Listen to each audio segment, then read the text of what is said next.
If you've never installed crown molding before, you're about to learn how.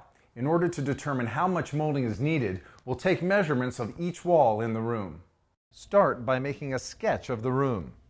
For most walls, we will take the actual measurement, rounding up to the nearest inch. For any walls with an outside corner, add the width of your molding to your measurement. That's because our crown molding will extend beyond the outside corner.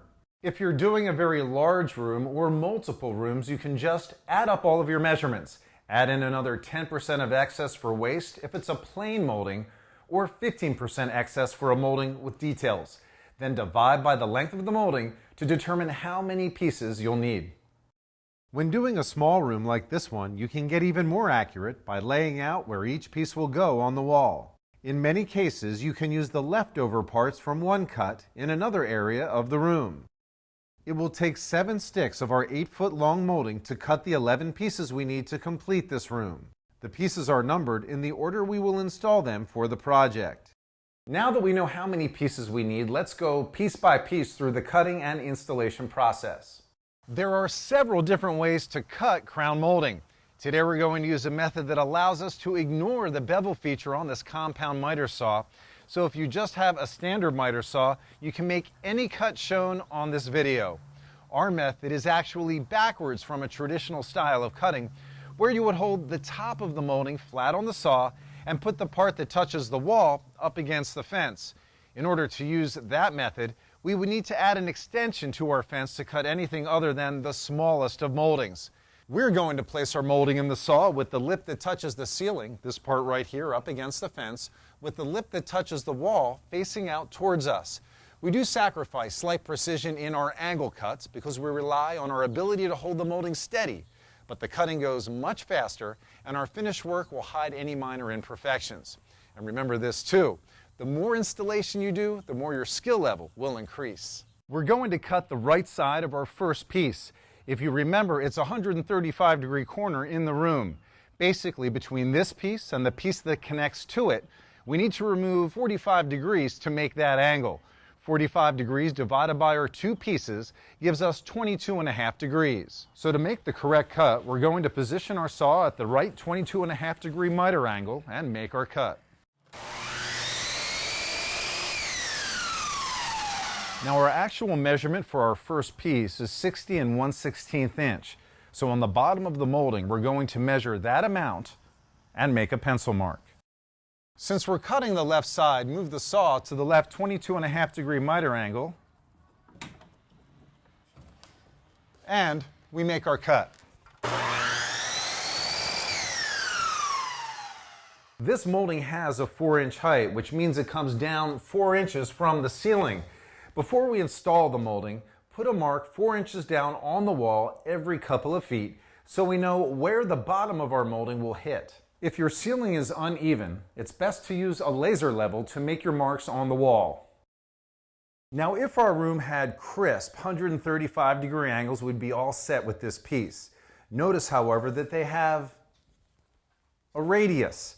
We could still install this piece as is, but it'll fit better to the wall if we carve out a bit from the bottom of the molding in a similar shape to the radius of the wall. Before installing this first piece, we're applying just a thin bead of adhesive along the part of the molding that comes into contact with the wall and the part that comes into contact with the ceiling. Adhesive isn't required, but it allows us to use fewer nails, reducing the amount of time we spend when doing our finish work. Don't use too much or get too close to the edge, or it'll seep out and make a mess when you press it into place. To help secure our crown in place, we're going to use a nail gun with 1 1/4 inch brads. Our air compressor is currently set to 100 psi. We'll put a nail in every 12 inches, alternating from top to bottom.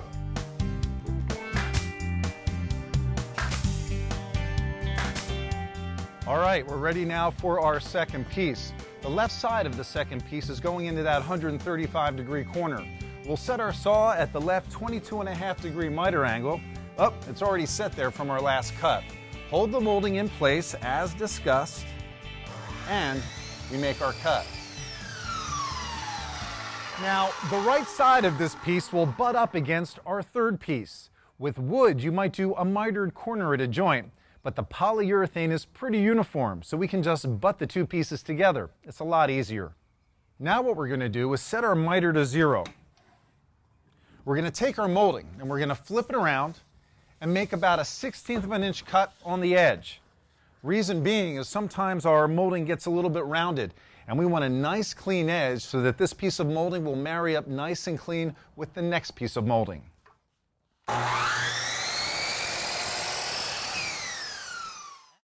I highly recommend having a friend or family member close by to assist you putting up your pieces. It makes the installation a lot easier. But for this piece, we'll pretend there's no one around to assist you and take a look at a helpful trick.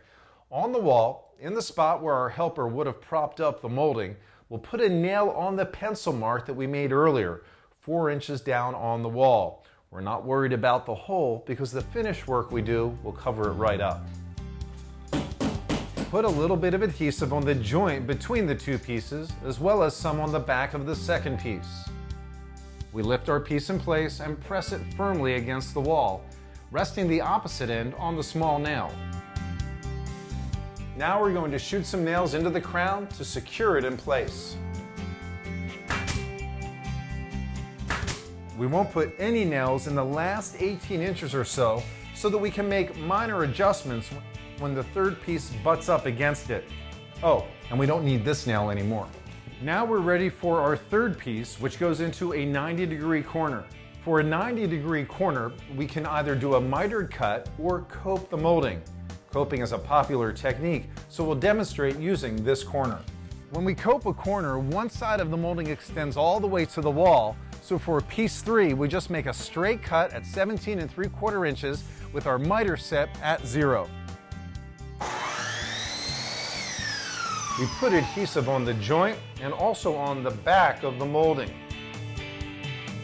And it's ready to go into place. Make sure that the seam is aligned and put a few nails in both sides of the molding to secure it. We finished the first step for a coped corner. Now we need to go cut our fourth piece. Our cut on the left side of piece number 4 is going to be the same whether we are coping or doing a mitered corner. We set the saw to the left at 45 degrees and we make our cut.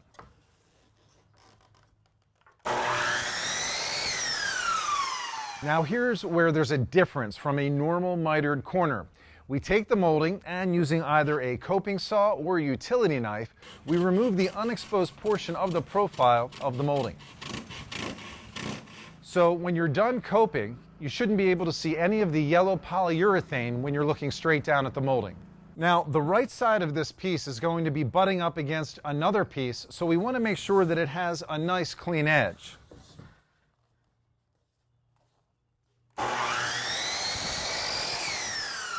For now, we are just test fitting this piece to make sure we removed enough of the unexposed area. Looks good, so we are ready to add some adhesive and nail this piece in place. Remember, we are not nailing in the last 18 inches of the molding, so we can make adjustments when we butt it up against our fifth piece. For this fifth piece, the right side is going into a 90-degree corner. We have the option of doing a coped corner like we did before, but let's practice doing a regular mitered corner instead. For the mitered cut on the right side of our piece, slide our saw to the right 45-degree miter angle, position the molding in place, and we make our cut. The left side of this piece is just butting up against piece number 4. So we're going to have our miter on the saw set to 0 degrees. We're going to lay the molding flat on the saw and make our cut. We're going to add adhesive to both the back of piece 5 and the joint where it will butt up against piece 4. Remember, we didn't nail in the last 2 feet of piece number 4, so we have some room to make adjustments and should be able to make this look seamless. Once it looks good, we secure it in place with our nail gun. For the 6th piece, both sides are going into a 90-degree corner. For the cut on the left side, we're going to slide our miter angle to the left at 45 degrees. And we make our cut. Our wall measures 75¼ inches, so we measure along the bottom of the molding and we make our mark. Remember, all measurements are done at the bottom of the molding. For the right side, we move our miter angle to the right at 45 degrees. And we make our cut.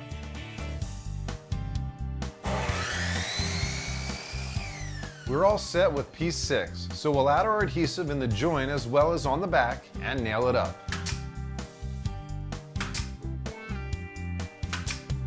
All of our corners to this point have been inside corners. Now we come to our first outside corner, and it's an outside 90-degree bullnose.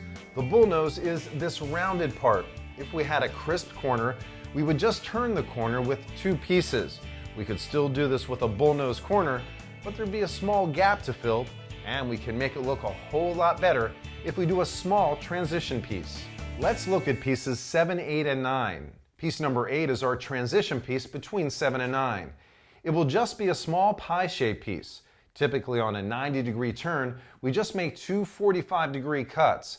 By adding in the transition piece, we have 4 cuts that will make this 90-degree turn, the right side of piece number 7, the right and left side of our transition piece, and the left side of piece 9.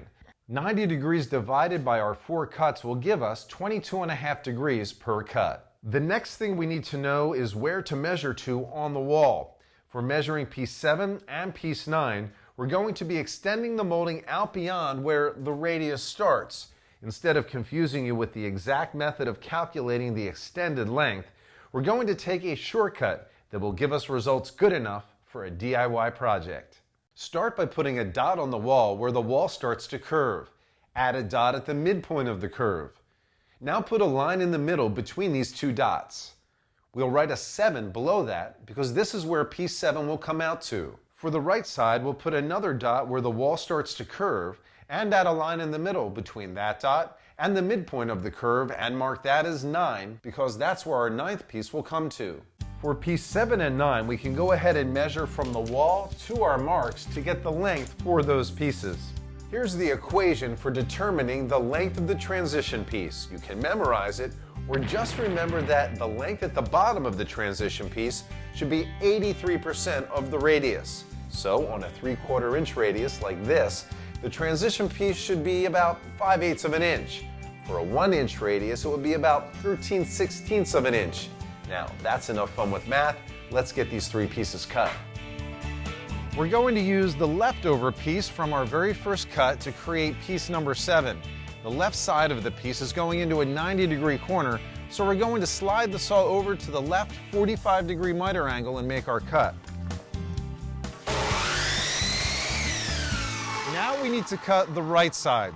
If you remember, the cuts going around that bullnose are all going to be set at 22½ degrees. We also have to remember that this is an outside corner and not an inside corner. When cutting an inside corner, the bottom of your molding will always be longer than the top, like we just did on the left side of this piece. When cutting an outside corner, it is the top that will always be longer. Either way, the measurement that we take from the room and mark for our cut will be at the bottom of the molding. For the right side, we're still going to position the piece in the saw the same way we would for an inside corner. But for the angle, we're going to move it to the left miter angle of 22½ degrees.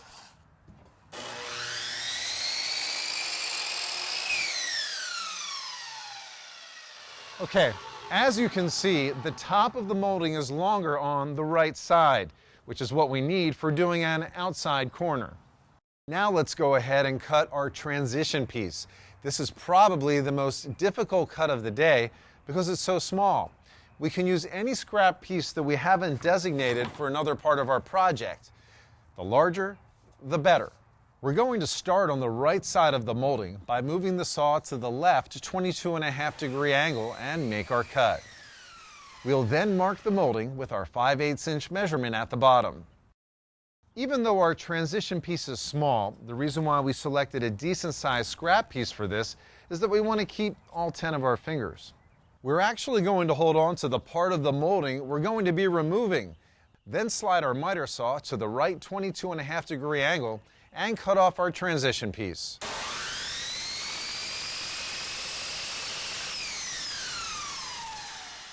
The transition piece should look just like this, a small pie shape. On our last piece for this section, the right side is going into an inside 90-degree corner, and the left side is going to be at the outside bullnose corner. Starting with the right side, we're going to move the saw to the right 45-degree miter angle,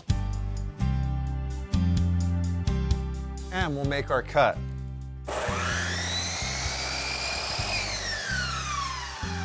For the left side of the piece, we transfer our measurement onto the bottom of the molding and then set the miter angle to the right at 22.5 degrees.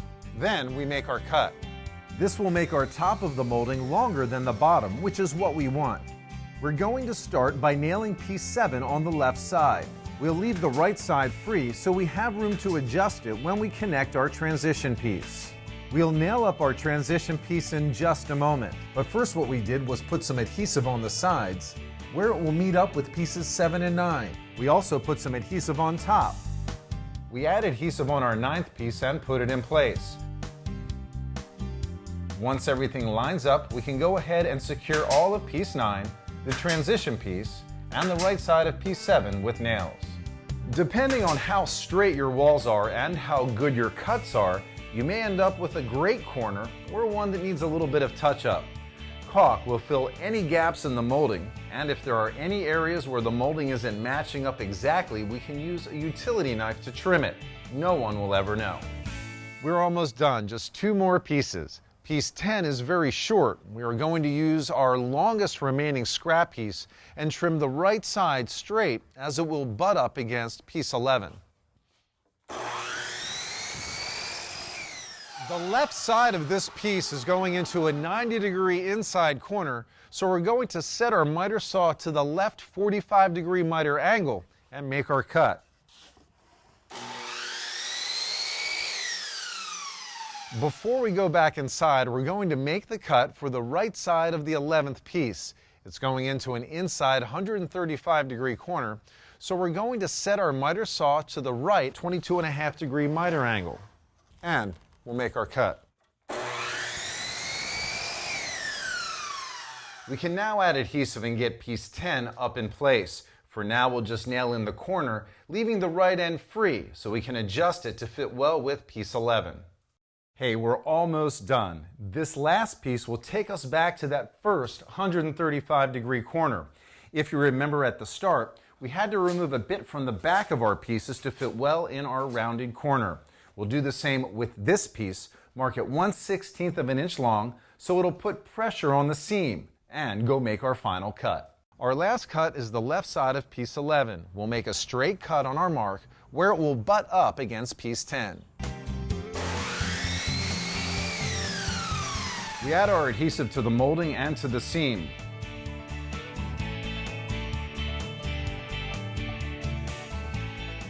Get the seam aligned, and now we can secure piece 11 and the rest of 10 in place. Okay, we've completed our installation of the crown molding in the room, and all that's left is to caulk our lines, fill our nail holes, and paint the moldings. For finishing tips or videos on other molding projects, visit the Learning Center at uDecor.com.